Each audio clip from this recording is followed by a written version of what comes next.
Good morning mga kachilaos. So dapat tayo order carbonara. So baka naman mga Nestle dyan, baka naman. So nagkatsa tayo para pang ilang panghimagas o burger buns. So napukol kong tubig na nai Angel Evap o Nestle cream. So gano'n kasimple. Ito lang simple na itong pagluto mga guys, no? So kamay na kutaw, kulon, sus sabay butag sa mga seasoning, mura na good inana na simple guys. Ay napaluslusod na yung kinabuhi. So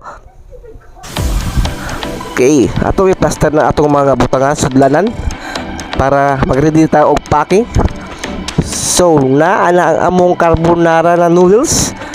Hinahinaya Justin, sakto lang. By sauce, nilagay ng white sauce na malami yun, white sauce. So na mong fry na burger buns, okay na siya, sabay top with bacon and garnish with garlic and parsley. So guys, okay na, finish na, inana na good. O takluban na, tara na guys, i-deliver na to kay naghulat na po ang mga DSW niliyari. So unta magustuhan nila. Thank you mga ka-lover guys.